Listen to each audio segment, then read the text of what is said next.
Hello everyone, I am Neeraj. Welcome back to my channel begin में नीरज।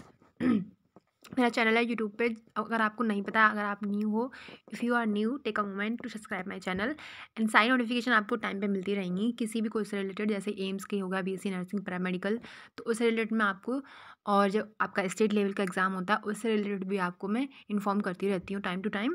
तो आप अगर जुड़ना चाहते हो मेरे साथ में तो please subscribe to my channel. Okay, अभी आज का क्या है, आज मैंने प्रॉस्पेक्ट यूज़ किया है आपका एम्स, ऑल इंडिया एम्स, जो एम्स वाला है उसके लिए न्यू दिल्ली। तो इसमें आपके नर्सिंग के और पैरामेडिकल के कोर्सेज़ के लिए मैं बात करना चाहती हूँ, इसके बारे में अबाउट मैं बताना चाहती हूँ आपको कि नर्सिंग और पैरामेडिकल एग्ज़ाम कब होता है, आपका एंट्रेंस एग्ज़ाम कब आता है, एप्लीकेशन फॉर्म कब आता है, और बाकी सारी चीज़ें कि मोड ऑफ एग्ज़ाम क्या होता है, सब कुछ आपको डिटेल में बताने वाली हूँ मैं सब कुछ। www.aimsexam.ac.in ये इनकी वेबसाइट है। आपको लगा दूँगी यहाँ पे कि क्या है उसकी वेबसाइट, और आपको लिंक भी प्रोवाइड करवा दूँगी उसकी, तो डिस्क्रिप्शन बॉक्स में जाके आप चेक कर लें। प्रॉस्पेक्ट में क्या है, आपकी 14 कॉलेजेस हैं जो पैरामेडिकल और बीएससी नर्सिंग के कोर्सेज़ कराते हैं। तो देखो स्टार्टिंग में देखो एक है फॉर न्यू दिल्ली में ये वाले कोर्सेज़ अवेलेबल हैं आपके लिए। देखिए यहाँ से देख सकते हैं आप। आपका फॉर एम्स न्यू दिल्ली, तो इसमें ये वाले कोर्सेज़ अवेलेबल हैं। मैं वाइट ले रही हूँ। ओके, ये वाले कोर्सेज़ अवेलेबल हैं सारे आपकी ऑप्टीमेट्री वगैरह की, ऑप्टोमेट्री, और आपका रेडियोलॉजी भी है, और डेंटल ऑपरेशन है जो DORA बोलते हैं, डेंटल हाइजीन भी है, फिर OTTT भी है आपका जो ऑपरेशन थिएटर में काम करते हैं वो, नर्सिंग भी है आपकी 14 एम्स, फॉर 14 एम्स में नर्सिंग भी है आपका, और पोस्ट BSc नर्सिंग भी है। तो ये आपका है न्यू दिल्ली का। बाकी फिर आपका आ जाता है नेक्स्ट कॉलेजेस हैं आपके, देखेंगे आप यहाँ पे। तो इसमें कितने कॉलेज हैं, 1 2 3 4 5 6 7 8 8 कॉलेज दे रखे हैं, लेकिन टोटल 14 कॉलेज हैं जो आपको सारे कोर्सेज़ को वो, मतलब जो आपका BSc नर्सिंग है और पैरामेडिकल है दोनों ही कराते हैं वो। तो यहाँ पे 14 कॉलेज दे रखे हैं आपके। देखो मेडिकल साइंस ये हो गया न्यू दिल्ली वाला, ठीक है, ये अंसारी नगर, ये न्यू दिल्ली वाला हो गया। फिर नेक्स्ट है आपका ये वाला मेडिकल कॉलेज, यहाँ पे भोपाल में है ये। फिर उसके बाद में आपका है भुवनेश्वर में, देन आपका है ये कौन सा है, इसमें जोधपुर में है।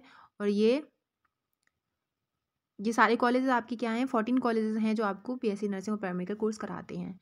तो ये आपका प्रोस्पेक्टिव है। अब देखो आपका जो रिलीज़ हुआ था एप्लीकेशन, रजिस्ट्रेशन फॉर एप्लीकेशन लिए ऑनलाइन रजिस्ट्रेशन, तो वो हुआ था आपका, रिलीज़ हुआ था 15 फ़ेब को, ठीक है, 15 फ़ेब को यहाँ पे दिखा रहा होगा आपको, 15 फ़ेब को आपको रिलीज़ हुआ था, और क्लोजिंग डेट थी उसकी 16 मार्च। तो ये आपकी एप्लीकेशन फॉर्म की जो बेसिक रजिस्ट्रेशन कंप्लीट हुआ था उसका, तो बेसिक रजिस्ट्रेशन और बाकी सारे रजिस्ट्रेशन का ये डेट था आपका, ठीक है, ये बेसिक रजिस्ट्रेशन हो गया। तो अब देखो ये आपकी डेट थी, मैंने भी देखा था 15 फ़ेब को, मैंने सबसे पहले आपको वीडियो प्रोवाइड करवा दी थी कि आपको आपका जो एप्लीकेशन फॉर्म है वो रिलीज़ हो चुका है। तो ये सब मैंने बता दिया था आपको। अब देखिए आपके जो आगे का दिखाती हूँ मैं आपको, यहाँ पे मोड आपका होगा, ऑनलाइन मोड होगा किसका, अरे यार। तो देखिए आपका जो एंट्रेंस एग्ज़ाम होता है वो ऑनलाइन, ओनली ऑनलाइन मोड होगा। 3 जून को होगा 2023, आपको बता दें सैटरडे को होगा, ठीक है। लेकिन जो आपकी एक्सपेक्टेड डेट है जो रिजल्ट की, वो होगी 12 जून को आपका, 3 जून था, ओके सॉरी अगर मैंने मिस्टेक कर दिया हो तो। 12 जून को आपका जो रिजल्ट हो जाएगा वो डिक्लेयर हो जाएगा। टेंटेटिव डेट है आपकी, जो फर्स्ट काउंसलिंग होगी आपकी, वो टेंटेटिव डेट है, तो वो अभी फिक्स नहीं है। जैसे ही आपका एग्जाम कंप्लीट हो जाएगा, रिजल्ट आ जाएगा आपका, उसके बाद में आपको टेंटेटिव डेट सीट अलॉटमेंट की दिखा दी जाएगी आपको, ठीक है। बाकी आगे देखो इंपॉर्टेंट इन्फॉर्मेशन, तो ये क्या है, आपका एप्लीकेशन फ़ी, जो रजिस्ट्रेशन फ़ी होती है उसके बारे में बताया गया है। कैटेगरी आपकी दे रखी है जनरल, देखिए कैटेगरी आपकी जनरल दे रखी है, OBC दे रखी है, और मैं कलर चेंज कर ले रही हूँ एक बारी यहाँ पे, और आपका शेड्यूल कास्ट दे रखा है, SC दे रखा है, EWS दे रखे हैं, PWBD दे रखा है, और इंपॉर्टेंट मोड ऑफ आपका जो पेमेंट है वो क्या होता है, थ्रू क्रेडिट कार्ड और डेबिट कार्ड और नेट बैंकिंग से आप कर सकते हो। तो इसको भी आप देख लें कि ये इंपॉर्टेंट है आपके लिए, ठीक है। जस्ट अ मिनट में थोड़ा सा, ये तो ये भी आपका जो मोड ऑफ पेमेंट होता है वो होता है through credit card, debit card और नेट बैंकिंग के थ्रू आप कर सकते हो। साइबर कैफ़े वाले इजीली कर देते हैं, कोई भी इशू नहीं होता है, बस वो 100 रुपीज़ आपसे एक्स्ट्रा ले लेंगे फॉर्म फिलिंग करने के, और जो आपके ऑनलाइन पेमेंट का जो मोड होता है वो उसके लिए 100 रुपये चार्ज ले लेते हैं। जैसे देखिए जनरल और OBC वालों के लिए 2000 फीस है एप्लीकेशन फॉर्म की। तो आपकी अगर आप साइबर कैफ़े के पास जाओगे तो वो 2100 रुपये लेंगे, मतलब आपके सामने आपसे वो इतने रुपए लेंगे, 2100 रुपये लेंगे, मतलब 100 रुपये वो क्या करेंगे, ज़्यादा लेंगे, सॉरी एक जीरो ज़्यादा हो गया। तो ये आपसे 2100 रुपये लेंगे, ठीक है। क्यों 100 रुपये वो एक्स्ट्रा क्यों लेते हैं, क्योंकि उनके पास में आपको पता है फॉर्म फिल करेंगे आपका, उसके बाद में अपना जो नेट बैंकिंग से अपने अकाउंट से पैसे काटेंगे आपकी फॉर्म के, तो इसलिए वो 100 रुपये एक्स्ट्रा ले लेते हैं। तो आपके जनरल और ओबीसी वाले जो बच्चे हैं उनके लिए 2100 का फॉर्म फिल किया जाता है, और जो एससी और एसटी वाले हैं उनके लिए आपकी 1700, मतलब 100 आप प्लस कर लेना, 1700 हो जाएगा, ठीक है। अब वेरी कर सकता है स्टेट वाइज, तो मुझे पता नहीं, लेकिन यहाँ पे तो इतना ही है, ठीक है। मेरे यहाँ पे जैसे मैं यहाँ यूपी से हूँ, तो मेरे में 2100 रुपये लेंगे या फिर 1700 रुपये लेंगे, ऐसे लेंगे। फिर आपके आते हैं पीडब्ल्यू वाले, जो पीडब्ल्यू वाले होते हैं उनकी कोई भी फीस नहीं है, नॉट एप्लीकेबल होते हैं, उनके लिए कोई भी वो नहीं है, फीस नहीं है उनके लिए, ठीक है। तो ये आपकी इन्फॉर्मेशन थी, ये भी मैंने आपको बता दिया है। अब देखो आगे का जो पोर्शन है, आगे का पोर्शन मैं आपको दिखा दे रही हूँ, ये वाला जो इम्पोर्टेंट है वो देखिए, ये वाला चीज़।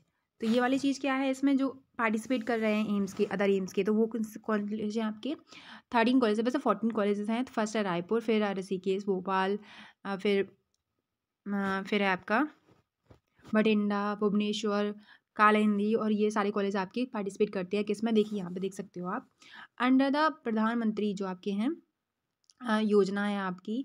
Several new All India Institute of Medical Sciences have been stabilise similar to AIIMS New Delhi as per decision for respective competent, ठीक है, अथॉरिटी। बीएससी ऑनर और nursing course in following AIIMS other AIIMS New Delhi has been started. तो ये सारे जो college हैं आपको BSc nursing का और पैरामेडिकल कोर्स कराते हैं, मतलब 14 कॉलेजेस हैं आपके जो बीएससी नर्सिंग और पैरामेडिकल कोर्स कराते हैं। और बता दूं मैं आपको, इसका मैंने आपको बता दिया है कि ऑनलाइन मोड वो होता है, ओनली ऑनलाइन मोड होता है, मोड ऑफ एग्ज़ाम। तो कंप्यूटर बेस्ड टेस्ट होगा आपका, ठीक है। और जहाँ पे आपका सेंटर आएगा, जैसे एडमिट कार्ड में जहाँ भी सेंटर होगा वहाँ पे आपको जाना पड़ेगा पर्सनली, उसके बाद में आप टेस्ट दे सकते हो, ठीक है। आगे देखिए, आगे कुछ इंपॉर्टेंट चीज़ और हैं जो मैं आपको दिखाना चाहती हूँ, जस्ट अ मिनट। देखिए सीट्स यहाँ पे आप चेक कर सकते हो कि बैचलर ऑफ ऑप्टीमेट्री अगर कोई करना चाहता है दिल्ली से, तो उसमें यूआर के लिए 10 आपकी सीट्स हैं, और जो ओबीसी वाले वो 7 हैं, एससी वाले 4 हैं, एसटी वाले 1 हैं, ईडब्ल्यू 2 है, और ये 2 हैं। तो टोटल 24 आपकी सीट्स हैं। ये आपके सारे कोर्सेज़ की सीट्स दे रखी हैं कितनी कितनी हैं। तो आपकी जो देखो रेडियोलॉजी के लिए अगर कोई करना चाहता है, एमआरआई के लिए अगर कोई कोर्स करना चाहता है बैचलर ऑफ, तो उसके लिए 11 है, 2 हैं, मतलब सारी सीट्स दे रखी हैं, आप चेक कर सकते हो। मैं लिंक आपको प्रोवाइड करवा दूँगी, ओके। फिर आपके देखो इसमें है जो बीएससी ऑनर वाले नर्सिंग कोर्सेज हैं फॉर फीमेल कैंडिडेट ओनली। अब देखो बीएससी नर्सिंग, एक और बात क्लियर कर दूँ आपको बेटा, कि बीएससी नर्सिंग का कोर्स ओनली ऑन फीमेल्स के लिए है, फीमेल कैंडिडेट होंगी ओनली ऑन, ठीक है। कोई भी मेल उसे में नहीं ले सकता, लेकिन पैरामेडिकल के लिए दोनों के लिए है। पैरामेडिकल कोर्स आप क्या दोनों लोग कर सकते हो, आइदर मेल हो फीमेल हो, मेल और फीमेल दोनों के लिए, ठीक है।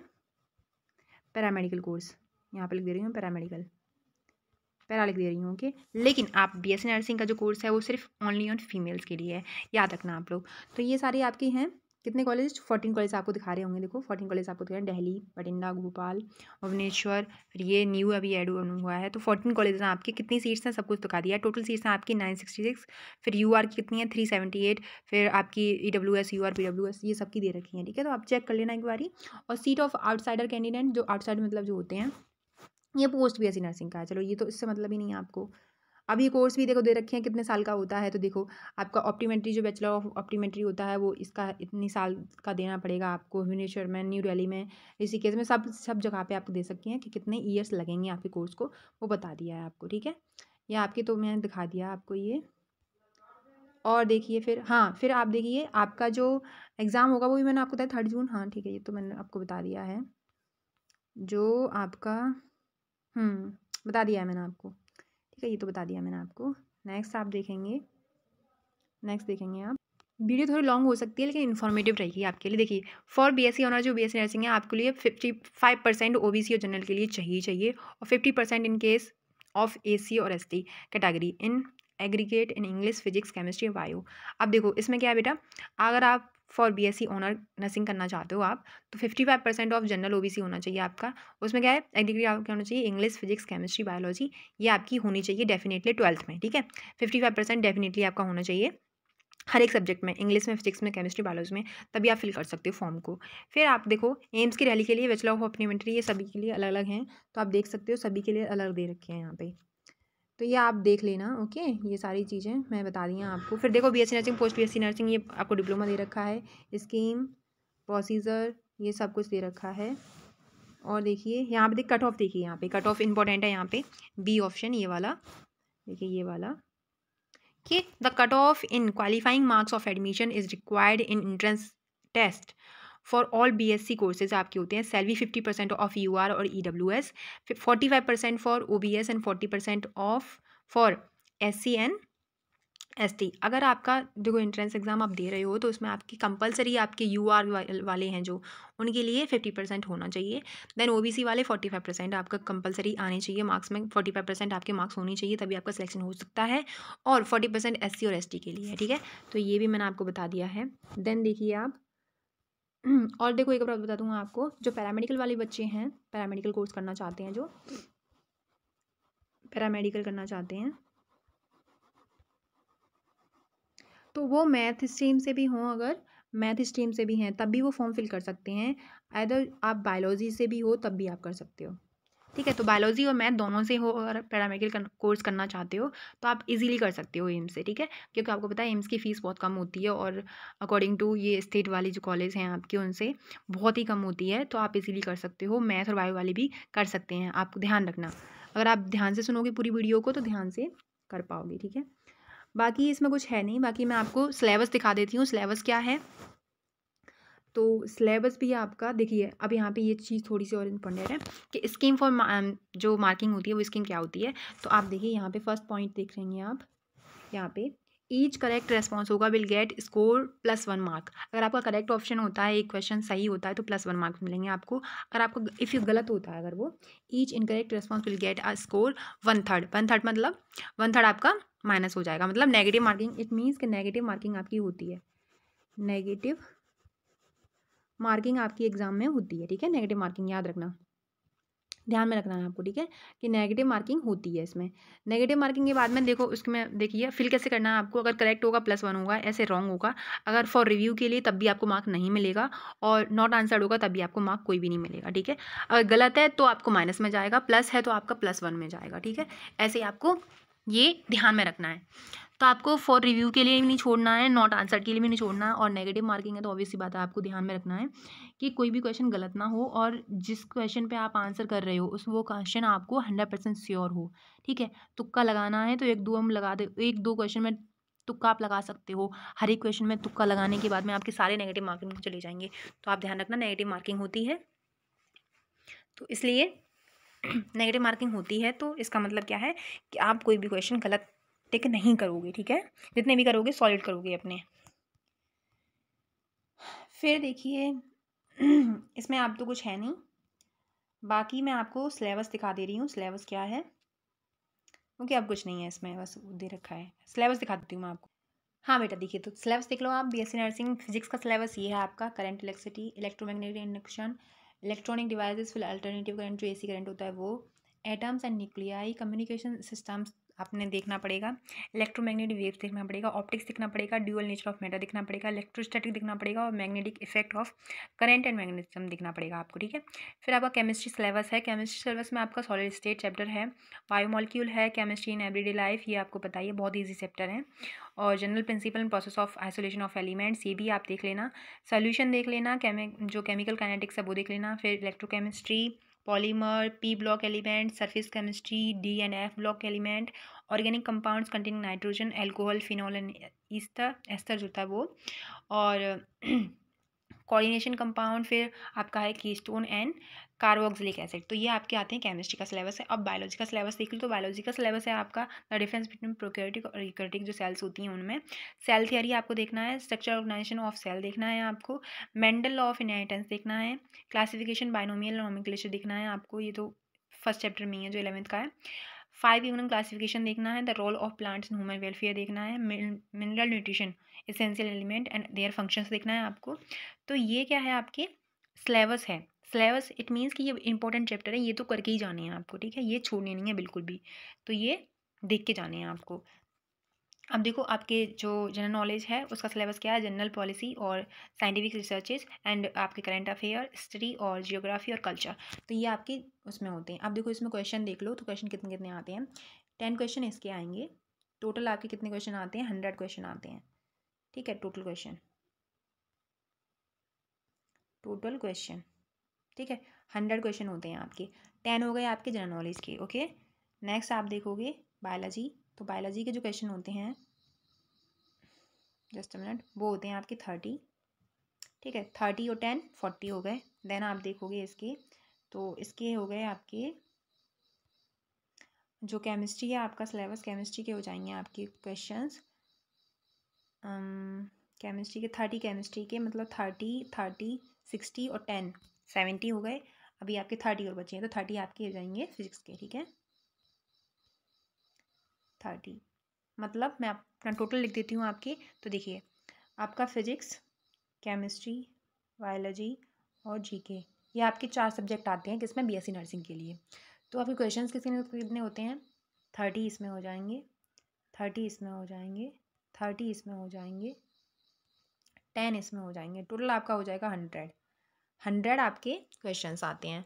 मार्क्स कितने होते हैं, मार्क्स तो टोटल मार्क्स होते हैं वो भी 100 ही होते हैं, मतलब पर क्वेश्चन 1 मार्क्स का है। ठीक है, याद रखना है आपको, पर क्वेश्चन 1 मार्क्स का है आपका, ये भी याद रखना है। तो पर क्वेश्चन आपका जो टोटल मार्क्स भी आपको लिख दे रही हूँ मैं, टी मार्क्स, तो टोटल मार्क्स कितना होता है आपका, वो भी 100 ही होता है आपका। ठीक है, मतलब पर क्वेश्चन 1 मार्क का है आपका। और बाकी नेगेटिव मार्किंग आपकी होती है, मैंने बता दिया है। आपका एग्ज़ाम पैटर्न क्या होगा, बाईलिंगुअल होगा आपका एग्ज़ाम पैटर्न, मैं बता दूँगा आपको बेटा। तो ये आपके सारी चीज़ें हैं। अब देखो पैरामेडिकल, मैंने बीएससी नर्सिंग आपको बता दिया। पैरामेडिकल में क्या होता है, पैरामेडिकल में आपको बता दूँ मैं। पैरामेडिकल में सिर्फ 3 सब्जेक्ट आते हैं, फिजिक्स, केमिस्ट्री और बायोलॉजी। ठीक है, आपके कितने कितने क्वेश्चन आते हैं, 30 क्वेश्चन इसके आते हैं, 30 क्वेश्चन इसके आते हैं और 30 ही क्वेश्चन इसके आते हैं। टोटल क्वेश्चन कितने हो गए, 90 क्वेश्चन होते हैं आपकी। तो इसमें कोई भी जीके वगैरह पूछते नहीं हैं आपसे पैरामेडिकल कोर्स में। ठीक है, तो आपको फिजिक्स, केमिस्ट्री, बायो तो आपको डेफिनेटली अच्छी करनी ही करनी है आपको। ठीक है, अगर जीके के बाय द वे आपके क्वेश्चन 7 या 8 क्वेश्चन या फिर इवन 5 क्वेश्चन भी आपके सही हो जाते हैं जीके में, तो वेल एंड गुड, आप रैंकिंग कर सकते हो, रैंक कर सकते हो आराम से, अच्छी स्कोर कर सकते हो अपने एग्ज़ाम में। ठीक है, तो मैंने आपको बता दिया है। और सिलेबस क्या है पैरामेडिकल का, सिलेबस यही है आपका कि आप इसमें से जो फिजिक्स, केमिस्ट्री, बायोलॉजी का जो सिलेबस है वो आप चेक कर लें एक बार। तो यही सारा जो सिलेबस है जो बीएससी नर्सिंग का है वही पैरामेडिकल में पूछा जाएगा आपसे। तो कोई भी इतना हार्ड नहीं आता है एग्ज़ाम भी, मैं आपको बता दूं, आपको डर लग रहा हो बहुत हार्ड आता है, हार्ड बिल्कुल नहीं आता है। बस आपको ना पहले पढ़ना है, जितना भी मैंने बताया है आपको कि ये सारा सिलेबस है, जितना भी है सिलेबस वो सब आपको पढ़ना है ओनली। इसके अलावा ना कुछ बाहर से आना है और ना ही क्या मतलब एक्स्ट्रा आप बोल रहे हो कि एक्स्ट्रा पढ़ाएं, कुछ एक्स्ट्रा नहीं पढ़ना आपको। क्या वेस्ट क्या होता है आपका, जो एग्ज़ाम बेस्ड होता है, एग्ज़ाम का बेस होता है एनसीईआरटी बेस्ड, एनसीईआरटी बेस्ड होता है एग्ज़ाम आपका। ठीक है, फुल्ली एनसीईआरटी बेस्ड है, एनसीईआरटी पढ़ लो, बस रट जाओ एनसीईआरटी को। बायोलॉजी की एनसीईआरटी को तो चाट के रख लो, समझ लो ये। ठीक है, उसे तो आपको ना घोल के पी लेना है, एनसीईआरटी बायोलॉजी की जो एनसीईआरटी है उसको, जो चैप्टर मैंने आपको बताए हैं वो। बाकी केमिस्ट्री फिजिक्स है, केमिस्ट्री फिजिक्स को आपको क्या करना है, जो जो मैंने चैप्टर बताए हैं उन चैप्टर को ध्यान से पढ़ना है, पहले लेक्चर लेना है। लेक्चर कंप्लीट करने के बाद में आपको क्वेश्चन प्रैक्टिस करनी है। क्वेश्चन प्रैक्टिस तो मस्ट है, क्वेश्चन प्रैक्टिस करते रहो। जैसे चैप्टर आपका कंप्लीट होता है वैसे सबसे पहले आप क्वेश्चन प्रैक्टिस करें। लगभग आपके 100 क्वेश्चंस आप प्रैक्टिस करें। ठीक है, 100 नहीं तो 60 70 ऐसे क्वेश्चन आपको प्रैक्टिस करनी चाहिए। 70 60 क्वेश्चन आप पर डे आपको प्रैक्टिस करनी है हर सब्जेक्ट की। जैसे चैप्टर आपका कंप्लीट होता है, फिजिक्स का हो गया या केमिस्ट्री का हो गया या बायो का हो गया इवन, तो आपको क्या करना है, सबसे पहले क्वेश्चन प्रैक्टिस करनी है। क्वेश्चन प्रैक्टिस अगर नहीं करोगे तो आप एग्ज़ाम से बाहर निकाल दिए जाओगे। इसलिए मैं कह रही हूँ क्वेश्चन प्रैक्टिस आपको मस्ट करनी है। और बाकी सारी चीज़ें मैं आपको बताती रहूँगी, अप टू डेट करती रहूँगी टाइम टू टाइम। और बाकी आज के लिए इतना ही। Thank you so much for watching my, take care. और कोई भी डाउट हो तो आप मेरे कमेंट बॉक्स में डाल दें कि मैम मुझे ये डाउट है, तो मैं आपको बता दूंगी। ठीक है, सब कुछ मैंने ऑलरेडी बता रखा है। कोई भी डाउट होता है आपके मन में तो आप अपना कमेंट में छोड़ दें, कमेंट बॉक्स में कमेंट, और मैं एज पर सून जल्दी से आपके क्वेश्चन का आंसर देने की कोशिश करूँगी। Okay, bye, take care, love you all.